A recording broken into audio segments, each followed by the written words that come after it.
wasn't sure if you was ready. I said I'm because ready. you had that fucking phone in your hand. I wasn't sure. I think you was still on PayPal. So we ready. Let's get into this.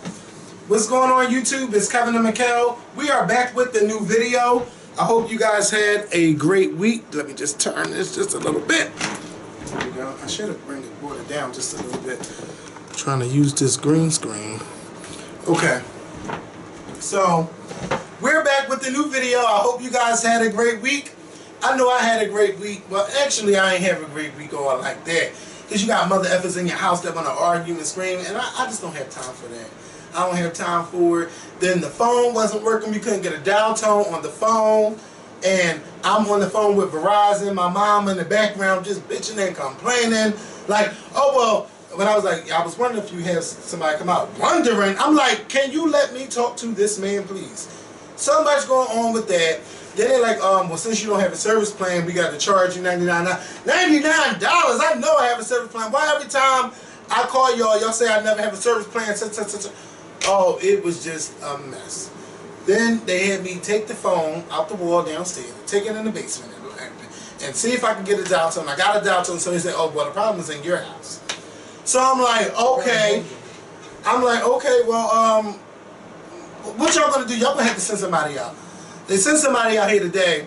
He talking about, oh, was something wrong with the way that the phone line was plugged in the basement or whatever. So, but I wasn't down there for that. So my mom talking about, bitch, I've been calling you and calling you. You ain't responding to me. I was like, I ain't hear you not at all. So then she was like, yeah, one of y'all done went down there and messed it up, and you and Sam the only one that be down there. I'm like, I didn't touch a goddamn thing. I didn't touch nothing. So then, you know, she started really yelling, and I was like, whoa. The mosquito was like, can you tell him what the problem is? Because I didn't know what the hell was going on. I'm looking stupid, and she just yelling at me. So I said, you're not going to keep yelling at me, and I don't know what's going on, and you won't tell me the problem. She's like, well, one of y'all did, Mom, I don't touch the gray box.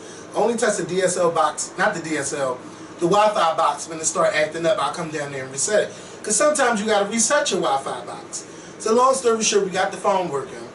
And today is my sister's birthday, so, you know, we're going to celebrate outside and have a good time and all that good stuff. Happy 48th birthday to my sister. I think she's 48. Yeah, she's 48, so happy 48th birthday to my sister. So, I know you ain't had any mishaps this week. I'm pretty sure you had. No. But, I don't live in a house like this. Yeah, I mean, I don't know what I would do. I can't live by myself. Y'all knew that. But, bitch, all that, I need a little bit of chaos. But I'm like, you know, Richard, you gonna have to calm some of that stuff down. Because you wasn't here for the other night. For me? Yes, he was about to get in. And I just, Richard and Charles, I said, no. And I said, Richard is always the common Yes, he is. Yes, and Richard's a troublemaker. Remind me when I turn this camera off. But because let me tell you something. Because Richard is the baby boy. And the baby boy likes to have their way all the time. You can't always have your way. Yeah. And you can't. He's the yeah. Yeah, we'll talk off camera about it. But yeah, I just had a crazy ass week, so yeah. But it's going to be good this weekend. It's going to be good this weekend because I ain't doing absolutely nothing. But yeah.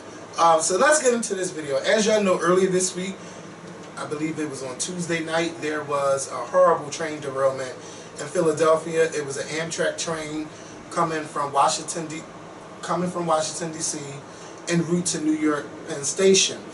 On the way there, there's this turn in Port Richmond, Philadelphia, and where he was supposed to turn, the train was going at a rate of 106 miles per hour at a 50-mile turn, and it was just whoever, like that front car took like the brunt of the crash, and it was just exploded open. Yeah, it was just a mess. And at first, when I was watching the news, like I knew there was a train derailment, but I didn't know like how serious it was. And I mean, because you know, when the news opened up with breaking news, they go on to the next story. But they stayed on this story. And I mean, they stayed on until like 2:30 in the morning. And I was watching the whole thing because I wanted to know what was going on. They said it's about 250 passengers. We later found out that it was 243 passengers. At that time, there were no reported deaths, but as the night went on, there were 5 reported deaths. And then yesterday, there were 7. And then today, they found the last person. They pried his body out of the train. And he was the 8th confirmed victim. And I felt bad because yesterday, he was on, his 13-year-old son was on Fox 29 saying that they couldn't find their father, and you know the family couldn't speak, and he was the only one that could speak, and he spoke very well. They were from Maryland, and he had his father's picture, and was saying like if anyone's seen him, please, you know, contact people, because there was some people that weren't injured. They said like, I just got to get to New York, and to me, like, I don't know how you can be in that mindset after you done been through like a big a big accident like this. Easily, you want to get home to your family. And the lady was like, "Listen, I gotta get to my country. I have to go. Right. Nobody's telling me nothing." They're like, "I'm like, did you talk to them? Do they know that you're okay?" Because they were saying that some people never got in contact with them, and they need to know that they are okay, and that they needed to call the Amtrak number. And you know, when people are traveling by themselves and a situation like this happens, the last thing they want to do is talk to anybody. The first thing they want to do is get home to their families. Yeah. So I can see how people did that. And then it's at night. You're in a strange. Some of those people have probably never been to Philadelphia, so they don't know anybody here. I remember I was watching CNN last night, and a few of the passengers that they were interviewing were saying that when the train finally came to a stop after it had derailed and turned over and all this other stuff, one of the passengers was saying that as they were getting off the train, there were people who were yelling that were on the bridge. Mind you, they weren't even on the bridge. But because it was at night, they didn't know that they weren't on the bridge, so they thought that they were on the bridge, and they thought they were scared. Not they thought they were scared, but they were afraid that the train may fall over into the water. But come to find out, they weren't on anybody's bridge. But in a situation like that, all types of things are running through your head. And I know when I get scared, the first thing I want to do is go home. I know when I got stuck over in Jersey during that storm, and I was by myself in the middle of the night, and my car got towed, and it snowed, and I wanted to go home. I didn't want to talk to nobody. Just get me home. You know what I mean? So yeah, sometimes people have that mindset. I don't talk to nobody. I want to go home. I'm alive. I'm well. I don't need to talk to you. I'll talk to you once I get home. Yeah, right now, I don't talk to nobody. The news reporter, some people just was like, I just can't talk. Right. As you shouldn't. And I think that's I don't understand why they in their face like that. Like, but I was just happy to see that the people that live in Port Richmond, they went out and bought water because, I guess the firefighters didn't have it, and they were knocking on people's doors. And the guy was like, I went to the market and I got the water. And some people drank it, some people didn't need the water. It was just a whole lot of chaos. I would say for the past day and a half, it was a whole lot going on with the train and the investigation. And I think that Michael Nutter did a great job with handling the media. And when I say he handled the media because I don't think some of the reporters were listening, and a lot of them wanted to jump the gun on stuff, and he just wasn't here for that. Or if somebody else was speaking and the reporter asked a different question, he would just jump in like, no, this is not what we're doing. We're not trying to finger point at anybody. But something that I found strange when I was watching the news last night is that the train engineer who was driving the train, he said that he don't remember nothing that happened, and that he didn't want to talk. He gave his blood sample. He gave his cell phone. He's like, I'm not talking unless I have a lawyer. I just found that weird. Like, why were you just driving this train at 107 miles per hour? What was going on? Why were you driving the train that fast? And then I heard that when they left 30th Street Station, he was going like 80 miles an hour. And normally a train don't pull off like that, but people were saying that the train just felt regular to them. Nothing didn't feel funny until they hit that turn. So, I just want to send our condolences out to all the victims of the crash, all the families of the victims, because it's going to take a long time for this investigation. But I'm glad that they are out there. Like, look, we are aware of what's going on. We're going to try to assist everybody. And the way that they shuttled those people to the hospitals and everything, like, they were on it. Those first responders was out. It was just, to be nighttime and so many people out there, I'm just glad that a lot of people's lives were saved and they were taken to the hospital, because it could have been worse. So just thank you to everybody who was a part of that effort. And when we get more information, we'll let you guys know next week. But I know that the trains are expected to be running on Monday, and the full schedule will be on Tuesday if you're a person like to take the Amtrak, because I know I like to take Amtrak to New York because it's faster than the Megabus, because you order a Megabus, it's supposed to leave at 2, sometimes leave at 2:20, get to New York 5:30 because you got all this traffic. And a straight shot to New York from Amtrak is only like $50 and you're there in an hour. So that's why I love the Amtrak train. And, you know, I'm just rambling on, but yeah, let's go on to the next topic. Well, no, let's not go on to the next topic. I didn't know. Bitch, you didn't say? Well, because you were talking, I didn't want to interrupt you. I want to backtrack a little bit, because there's two things I don't agree with you with. Okay. One, Michael Nutter, and two, the reason why. Oh, normally you would have been cut me off. No, I wanted you to, because I wanted to hear what you had to say. Okay. And to see if I agree with it or not. And two, the train engineer and why you thought that it was weird that he didn't speak. Well, usually when people get into people who work for a union like Amtrak, because he's in a union, you don't speak. Why don't you speak? Because you don't want to incriminate yourself. Just like when cops get into trouble, they don't speak. Why? Because the lawyers don't want them to incriminate themselves. They don't want them to say anything that may turn around and backfire on them.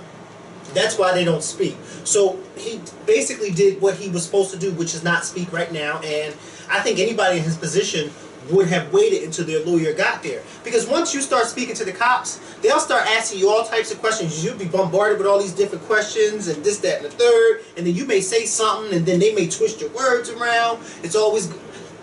And I work for a union. I'm in a union where I work at. And whenever you speak to your boss or to a higher up, for those of you that work in a union, you know you always have your union delegate with you. You never go into a meeting with your boss by yourself. Why? Because you may walk out of that meeting and your boss may say something and you say something, then it's he said, she said. You're supposed to have a union delegate there. And that's what it was. This guy, he had his union appointed lawyer with him, and so to make sure that he didn't say anything that incriminated himself. Two, with Michael Nutter, our mayor. I feel the same way that Michael Nutter felt as far as why the heck was this train going at 106 miles per hour, especially at a turn when it's only just supposed to be traveling 50 miles per hour. But when I saw Michael Nutter go off on TV about that, when I watched it on CNN, I felt like Michael Nutter was jumping the gun. Because here it is, at this particular time when he said what he said about the guy, saying, you know, it was reckless and this and the third. Yes, I agree, it was reckless. But at that particular moment, we didn't know why this guy was going at 106 miles per hour. For instance, I didn't know that trains could have mechanical functions, failures where somehow the train could go fast or out of speed without the engineer doing it. So Michael Nutter, to me, jumped the gun without fully finding out first, like everybody else did, if this guy purposely did it or if he may have been hurt and he couldn't slow the train down. By him just saying, oh, well, I think he was wrong and he did this and he did this without even knowing the facts. Because the NTSB spokesperson said, well, I can't blame this guy because we don't know, because we haven't even done our investigation yet. So I'm not going to say what Michael Nutter did because Michael Nutter doesn't even know what happened. Like I said, I understand where Michael Nutter is coming from, but I think a man in his position, you should have kind of waited until we find out exactly if this man was, what's the word I'm looking for? If he was wrong, if it was wrongdoing. Like for instance, we do know that he did take a blood test and he passed. Yeah, I know he hit I know he hit an emergency brake. Yeah, but by the time he hit the emergency brake, the speed went on down only to 102, which was nothing because you were still over 100 miles per hour. We know that he didn't have anything in his system. I think he gave his phone. Oh, they said he didn't have anything. Yeah, because he willingly took a blood test for them. Yeah, I know he took the blood test, but I didn't know what came back. Yeah, it came back that he didn't have anything in his system. As far as his phone records, we still don't know whether or not if he was talking on the phone or texting somebody. His lawyer, I do know this, his lawyer made it very clear that after the train wreck, his client was able to, you know, he got out from the train and he found his bag and he was able to turn on his phone. That's the lawyer's word, not mine. Turn on his phone and call 911. So he's basically trying to let you know that my client's phone was off at the time of this. So for y'all saying that his phone was on. So, I don't know, was it a mechanical failure? And if it was, then it's not the engineer's fault, it's Amtrak's fault. For their safety precautions. It's their fault, not his fault. But then again, who knows? We don't know whose fault it is. Right. But now I didn't see Michael Nutter cursing out. He went off on CNN because they showed it. It was during daytime, so it was when Wolf Blitzer was on. He went off And then I think when Anderson Cooper came on, they interviewed the spokesperson or the head of the NTSB, and he said, well, I can't comment on that, and I'm not going to do what Michael Nutter did because we don't know the facts yet. And I said, I see where they're going because nobody knows if this guy was, you know, in wrongdoing. He may not have been in wrongdoing. We don't know. That's just, to me, like, to say, like, you don't remember nothing. Like, I know you got to remember something. Well, if you have a concussion. I don't know if he, all I know is that they say he got out. Remember, I had a concussion last year when his name is. Fell on that ice. Yeah, they said his name and everything. He took the blood sample. He just said, I'm not talking without a lawyer. But if you don't remember anything, again, I understand that having a lawyer, that's fine. But for me, I'm like, I would say something or try to remember something. You know, if I know I'm not in the wrong, you know, I would say something. Yeah, but then you would say something, but you got to remember, you don't want to incriminate yourself. I understand that. You don't want to do that. Because then you can say something and then they'll turn around and try, well, you said so, you mean it's something, you know what I mean? And you don't want to do that. And you definitely don't want to do that while you're by yourself. And you don't have no type of legal representation right there with you. You know what I mean? This is what lawyers get paid to do, so let them do it. And especially let them do it, especially if the union's paying for it. Let them handle that bullshit. But it was something else I was about to say. You just said something and I was about to say something too. What did you say? You said, the blood test, the lawyer, Michael Nutter. I really think he did a good job. Now, I didn't see him going off, but I know that I don't disagree with his feelings, but I think he should have just waited when he. I didn't see what you saw, but I'm saying I did see when he went off from the engineer, and I kind of thought that you jumping the gun a little bit, like you move a little too fast because we don't even know. If you know what? I think now I can't make excuses for him, but I do know that Tuesday was a crazy day. Yeah, it was for the police officers because you had some man crash into a wall. They trying to check to see if he's okay. He ended up running over 4 of the damn officers, running up in somebody's house, and then they had to shoot him. It was just so much going on. I hope this is not the same guy that I read in the paper that his family saying he had a seizure. Black guy. Ooh, yeah, he had black. Yeah, they said he hit some police officers. I didn't read the full story, but I did read that he hit some police officers, and his family is saying that he has seizures. Now, see, the only reason why we don't know about a seizure or anything because of that train accident, because they had all of this. Yeah, I read that in the paper today. It was black, and they had his picture too. Oh, this is what I wanted to say as far as concussions. When you said something, how is it that he doesn't remember anything? I had a concussion last year. I don't think I mentioned it on the show, or maybe I did. But last year, I got out of my car. We had a real bad winter last year, and I got out of my car, and I slipped. Oh, yeah, I remember. And I fell in the middle of my block, and I fell on ice, and I had a concussion. And I couldn't remember anything. And of course, my parents, they were scared, so they rushed me to the hospital, or whatever the case may be. A concussion, at that particular time, you don't remember anything. It's gradually as the hours and sometimes the days go on when you start to regain your memory. But right then and there, you're not going to remember everything because you done hit your head. You know?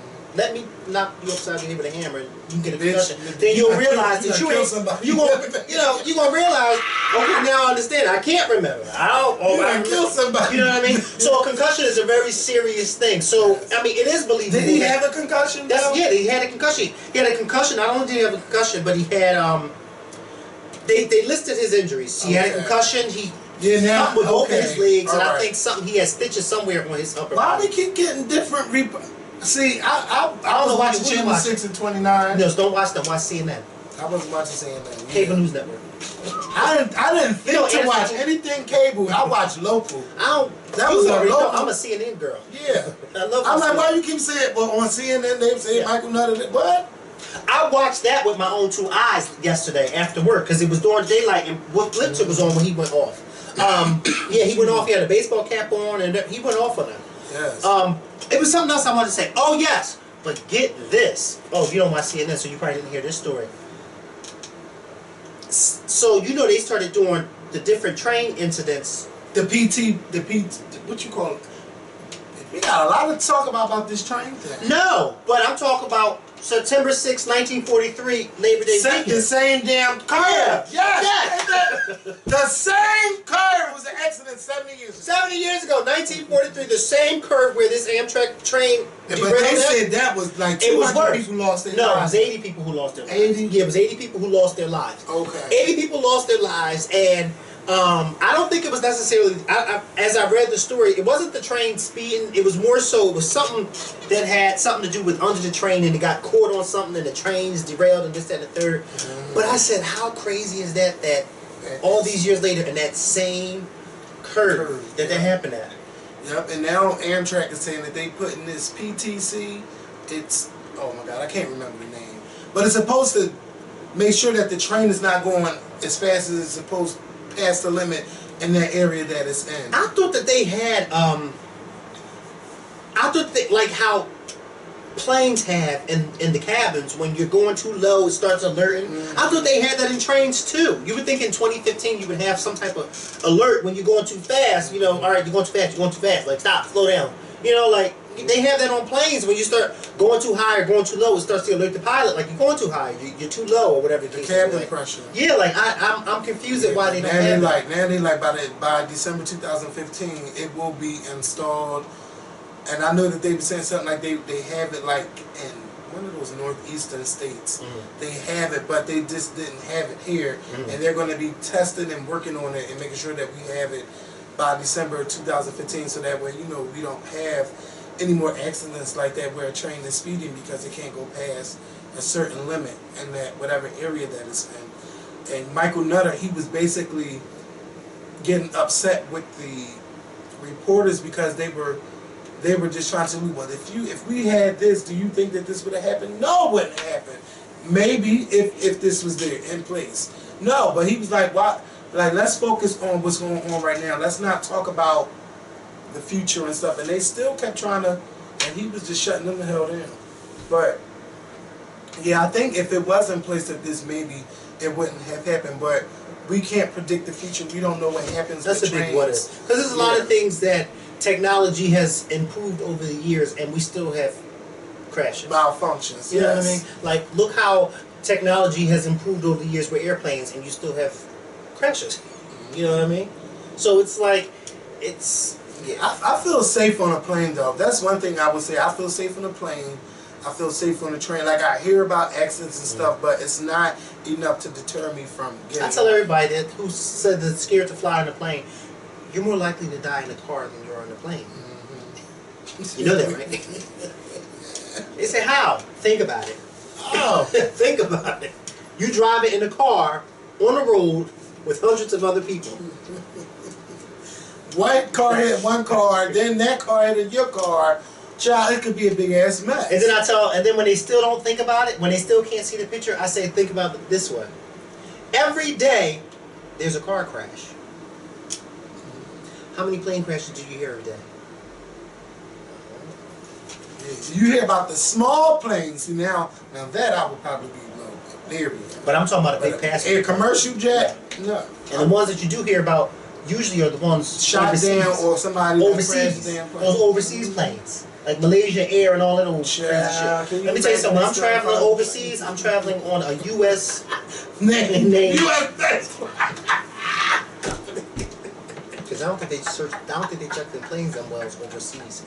Yeah. Because if you stop and think about it, these past few months, every time you hear about a big passenger plane crashing, it's always been an overseas airline, a Malaysian airline, stuff like that. Yeah. I think the last big major U.S. airplane crash in this country, I think, was a few months after 9/11 when that plane crashed into that neighborhood. Yeah, and they thought that it was terrorist, but it wasn't. And then before that, I think that was it in was like 2011, 14 years ago. And that was 96 on Mother's Day when that plane crashed. Yeah, so I think the last big major airplane crash was in 2001 when it right after 9/11. Yeah, they were scared. Yeah, I was scared too. I wasn't scared. I was scared. That plane crashed in the neighborhood. It didn't crash in the field. It crashed on houses. You mean tell me people now start crashing planes on houses? Yeah, I was scared. Right after 9/11, you damn right I was scared. Well, look, speaking of being scared, George Zimmerman was shot on Monday. He was shot. Is he scared? Because it don't seem like he's scared. No. No. But the guy said that, you know what, this guy has been harassing me. This is not the first time that they got into it on the road. And I remember reading stories about this, that George Zimmerman was like, I don't know if he was like a stakeout or something trying to check I don't know what was going on with the guy. But he said this is not the first time that they encountered road rage. No, they claimed that it was road rage on the other guy's part. But he said that George Zimmerman, you know, I guess they was neck and neck or whatever, and George Zimmerman flashed a gun, and he used his gun and shot through the car window. Now, George Zimmerman didn't actually get shot, but the fragments and stuff from the shattered glass, it hit him, and the guy was, the guy that shot him, he found another car and was like, call 911 because I shot George Zimmerman. And, you know, the police So George Zimmerman was doing what? You know how, I don't know how because I don't drive, right. But go ahead. I guess like if you were intimidating somebody, if you see them or you looking at them or you right. If somebody passed you or moving too slow and then you go around them, you fuck you moving so slow. And he said that George Zimmerman had flashed a gun at him, so he said he shot his gun because this is not the first time George Zimmerman pulled a gun out on him. Oh, so they know each other. Yeah, this is like their third incident. This is like their third incident in the past 5 months. My thing, okay, go ahead, finish telling the story. Yeah, so the guy, they took him in for questioning and everything, and he claimed self-defense, and he was released. He was released, no charges at all. Well, I mean, I don't know. I don't know. Maybe the police down there are trying to get back at George Zimmerman. I don't know. But I don't know how that's self-defense. If somebody pull a gun out on you, what but you he didn't pull a gun out on him. He was driving and he flashed his gun. He didn't pull it out on him. He was driving. You flash a gun at anybody, that's the right to shoot them because you threaten. Where? That's fair. I didn't know that was...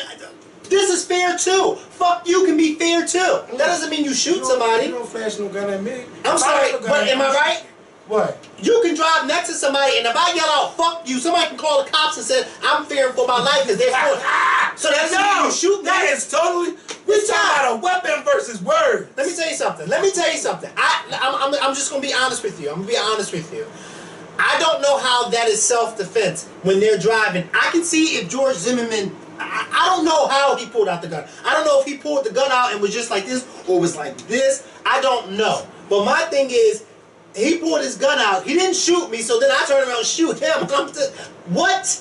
Y'all driving on the road. What if he would have shot somebody else? Listen, I'm not responsible for that because I wasn't there. But what I do know is that, you know, I don't feel sorry for George Zimmerman. No, I don't feel sorry for him at all either, but I'm just saying. I don't feel sorry for him. Because this man really thinks that he's above the law. And I do believe that George Zimmerman flashed the gun out because he probably did. This is not the first time we done heard about George Zimmerman with a gun after the Trayvon Martin thing. This is not the first time. I'm not questioning whether or not several times. So the cops probably was like, fuck it. I'll take his word that he... No. And then mind you, they found the gun right in George Zimmerman's Of course they did because he's licensed to carry. Duh. But we found that out a few months ago when he got arrested before. But my thing is, it's not whether or not he pulled the gun out. My thing is, I didn't know you could shoot somebody for doing that. I didn't know you could shoot somebody for doing that, Kevin. That doesn't even sound logical. That doesn't. You flash a gun. That's because you don't know. Flashing the gun does not mean I'm going to shoot you. But you know, if you're driving, how do you know what that person's going to do? If you you're right. So how do you know? So what if he didn't have any intentions on shooting you? So then you just turn around. No, but you ain't going. You damn right because you pulled out a gun. Now, who's to say like I'm driving and I see you with this gun and I have a gun? I'm going to shoot fucking first because. But why? He didn't. He may not have even aimed it. He may have just did like this. That doesn't mean you shoot him. But you flashing a gun. Do you see what I'm saying? I understand. That's just like you pull out. Let's say you rob somebody. I be driving down the street like this, Kevin, and flashing my gun like this, just flashing my gun. So you see me flashing the gun, you pull out your gun and shoot me. But I'm not even going like this at you. I'm just flashing my gun. That don't mean I'm going to shoot somebody. Call the cops. Exactly. Why didn't he call the cops? Wait a minute now. Why didn't he call the cops? That was my point. Why don't you just call the cops? Why you shoot this man? Well, maybe he pointed at him. I don't know. He said, "Fuck it. I'm getting this bitch. I'm tired of this bitch following me everywhere I go, and I'm done. I'm shooting the bitch. I feel threatened. Self-defense. I don't know how they do it in Florida. I don't know. But I do know one thing. George Zimmerman, karma is really catching up to your ass. Well, it's already done caught up. Now you want to think before you flash or point at anybody with a gun. I hope. But then again, you done had, this is your 5th instance since being let go. And I know those jurors are slapping they probably don't give a fuck. No, because Georgie was a good boy. Remember that bitch in the jury sat there on CNN in the dark and was talking about how good of a person Georgie was. And called Trayvon Martin that boy. That boy. That boy. Now, bitch, you was on the case for how long? And you don't know Trayvon Martin's name? You gonna call him that boy? But you could call George Zimmerman Georgie, bitch, like you know him? She probably did. Yeah. They lucky we don't know who they are. Because you know somebody would have beat their ass. Or I wish they seen they could find them and interview them now. How do you feel about George Zimmerman now? That you done let this man go and he's up there beating up on his girlfriend, beating up on, well, excuse me, his wife at the time, beating up on the wife, beating up on her dad, threatening them with guns, beat up 2 girlfriends, pull guns out on them, or 911 with the gun. You just pointed that gun at me. You pointed the gun at me. And everybody dropping the motherfucking charges. Fuck that. Press all the fucking charges against George Zimmerman. Press them. All of the charges. Press every fucking charge. Every charge. Every guy. Don't miss a fucking charge. Keep letting them off. Because they paying them not to lock his ass up. Hey, that's what they do. George got a couple of zeros in that account. Probably like 7. We don't know. Yeah, you got a lot. Because them supremacists was like, we gonna save this. We gonna save him. I know his GoFundMe and PayPal went through in the Scorpion show. We can't even get anything in our GoFundMe. We can't get a single damn thing.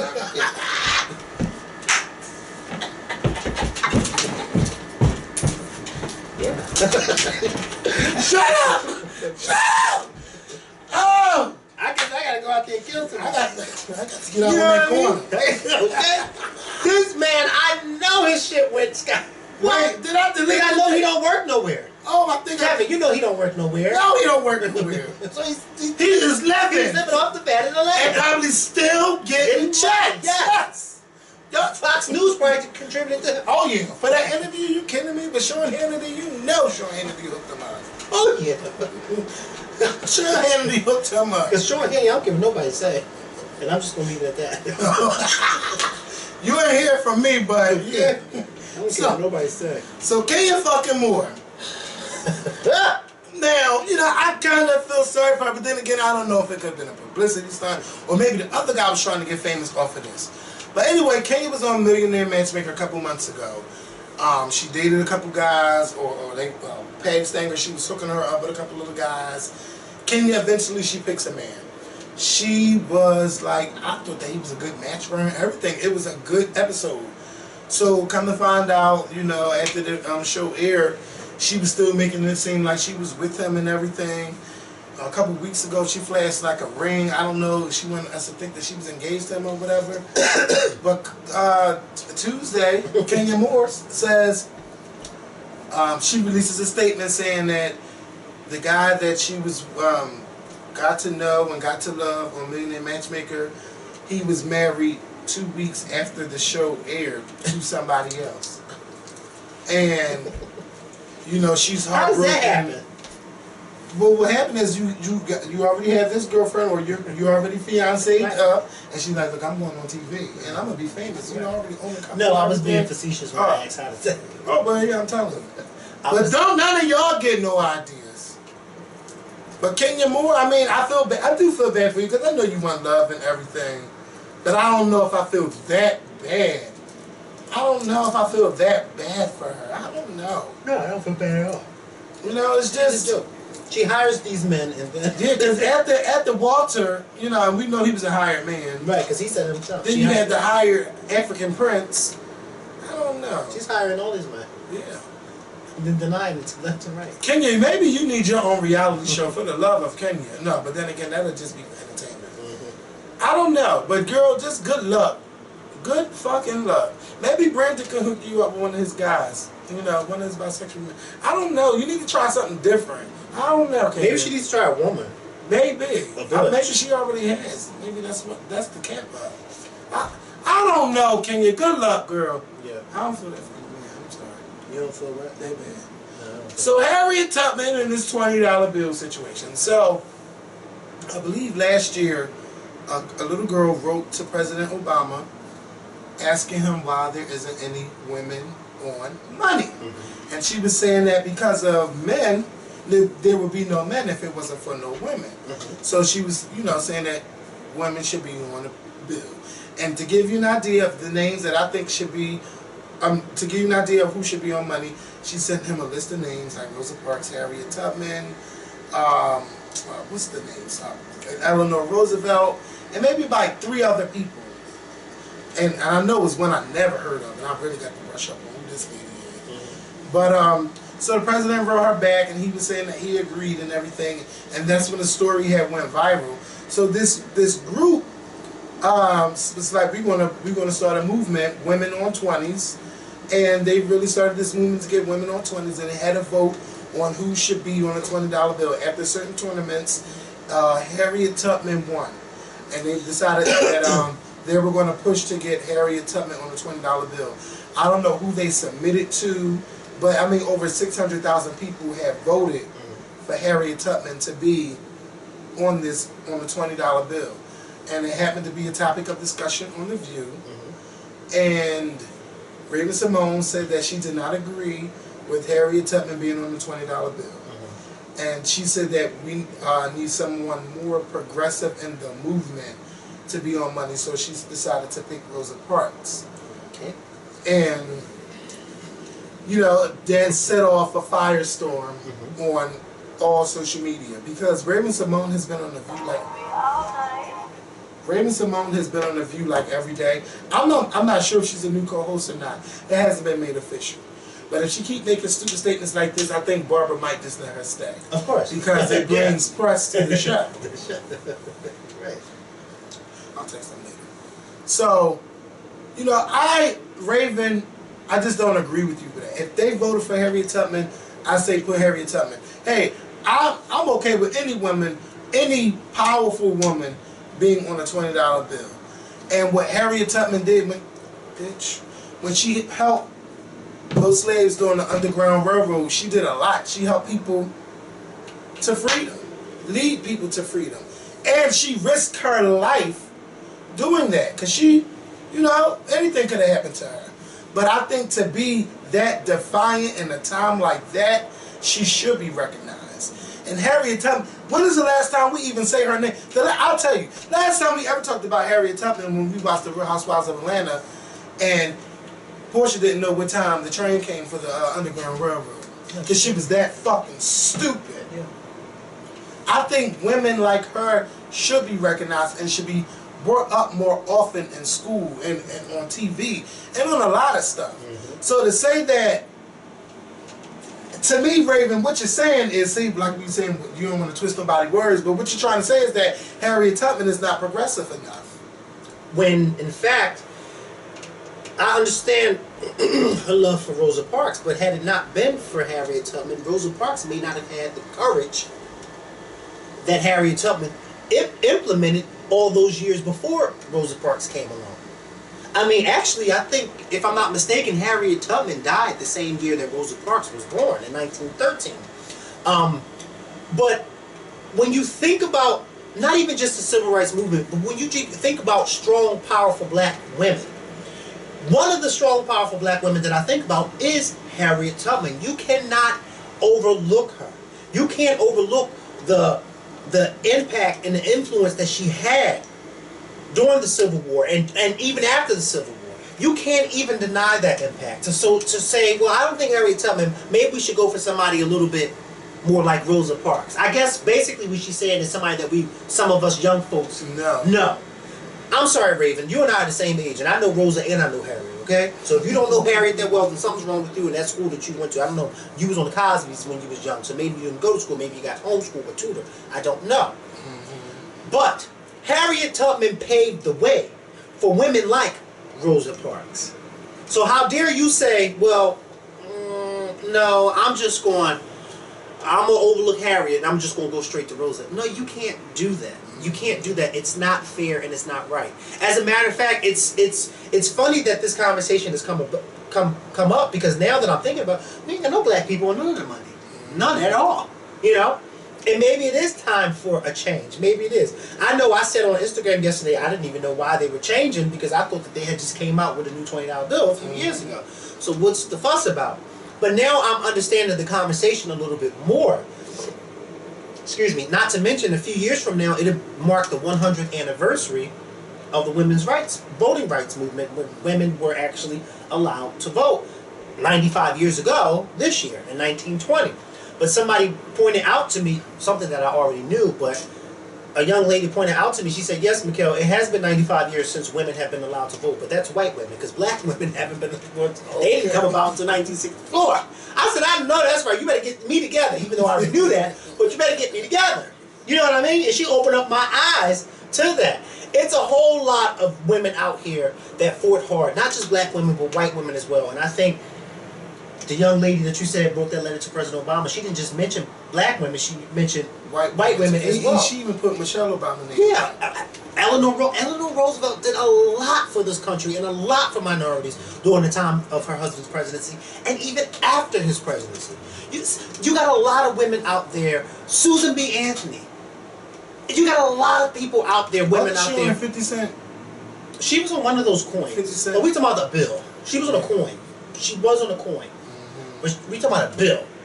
But either way, just to dismiss Harriet Tubman like that, Raven-Symoné, you do a lot of things. But I mean, she even had Bessie Ross' name on there. It's starting to come back to me. Yeah, she had a lot of different women. But you know what? Raven-Symoné is the same one who said that she's from all the continents I think that was in Africa. A slip.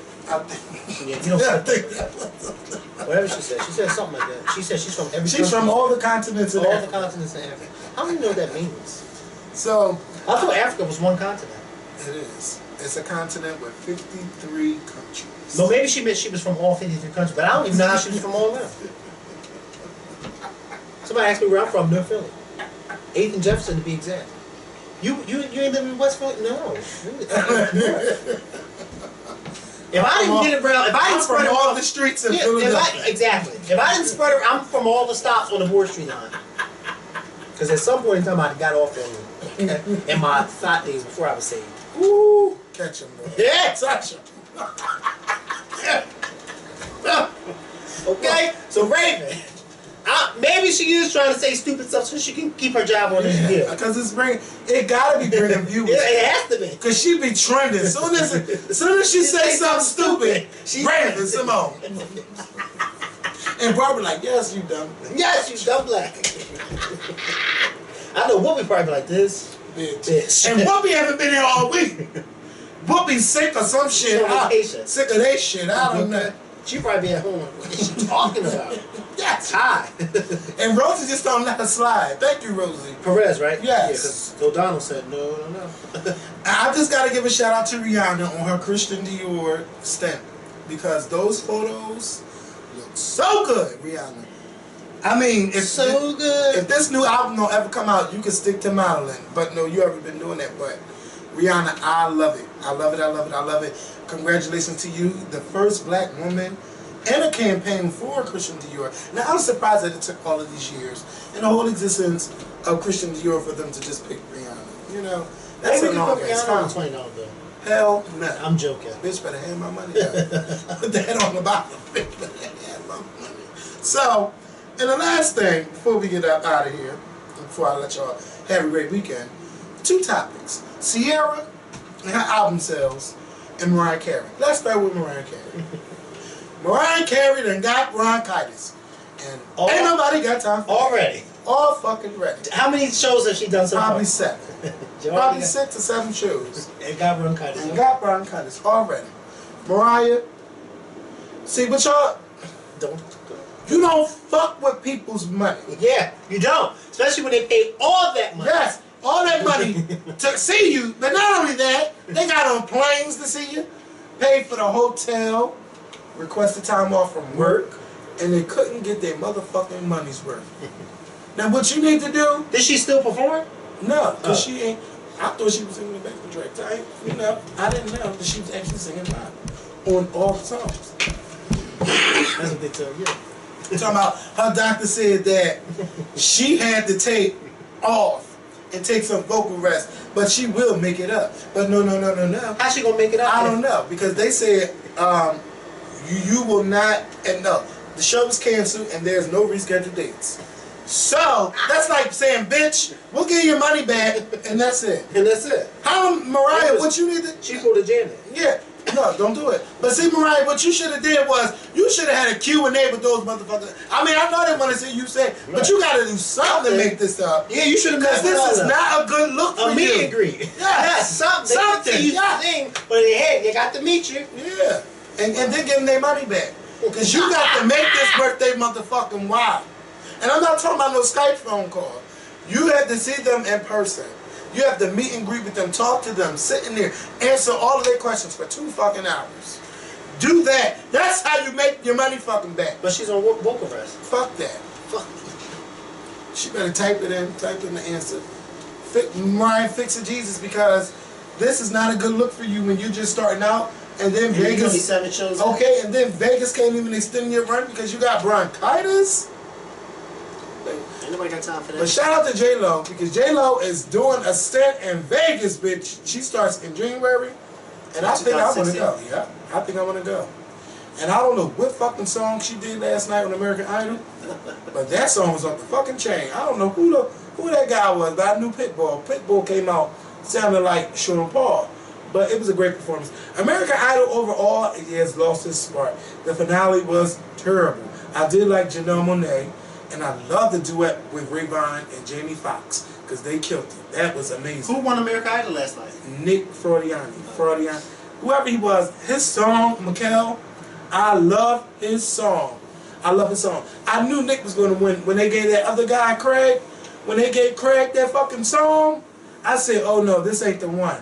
This guy's going to win. So, yeah. Anyway, see her album sales. Child. I didn't know her album came out. I thought she was just on tour. Yeah, I did an album review for her last week. Check it out. I didn't know that she was going to sell that less, though. 17,000 copies. 17 to 20,000 copies. That is terrible. And you know what? I have more followers on Instagram than album sales. Me too. That's sad. And you know what the sad thing is, though? I mean, us, we can have supporters. But Sierra has fans. And I mean millions of fans. And how much did she really sell? I don't know. I know it's debuted at number 17. Let me see something. Go to Billboard. All I know is this. If y'all can be liking all of her pictures and stuff and her promoting her album, like, why can't y'all buy the albums? Why is it that all of our pop, or the black pop and R&B artists, they can't sell a goddamn thing? Is everybody on Spotify or Tidal or Rhapsody or radio? 19,000. Debuts with 19.9 thousand. And mind you, that don't mean 19,000 people bought it, because you know the real Sierra stands, they be buying like 5, 6, 7 copies because they wanted to be number 1. That's just terrible. I feel bad for Sierra. I feel really, really bad for her. Very bad. But you know what though? How you make your money is on tour, and that bitch is on tour, and she's out selling out, and she's doing her goddamn thing. But I just feel bad that the C Squad didn't fucking represent like they are a part of the C Squad. And you know what that means, Sierra? That means you need to get back on your motherfucking job after this tour. That means you need to go on tour again and release shit and be for. I don't fucking know, man. I don't know. She just need a whole new strategy. I don't know. 17,000 copies and your name is Sierra? Come on, man. That's just fucked up. That is just fucked up. No, I don't know what to say. I mean, hey, I know you don't know what to say. Shit, Beyonce's done sold like 828,000 copies in 3 days. It ain't even about Beyonce. It's that Sierra's been out for a decade and she's still selling, and she's only selling 19,000 and she's been out for a decade. Maybe this scares me for Rihanna. I'm scared to see what Rihanna numbers are gonna look like, because they ain't even, her song didn't even get to number 1. I mean, it made the top 20. Shit. On that note, y'all, that done killed my buzz, child. That done. Let me get out of here. Y'all have a good day. A good day, a good weekend, and all that good stuff. We'll catch y'all next week. Thank y'all for watching. Peace. Oh.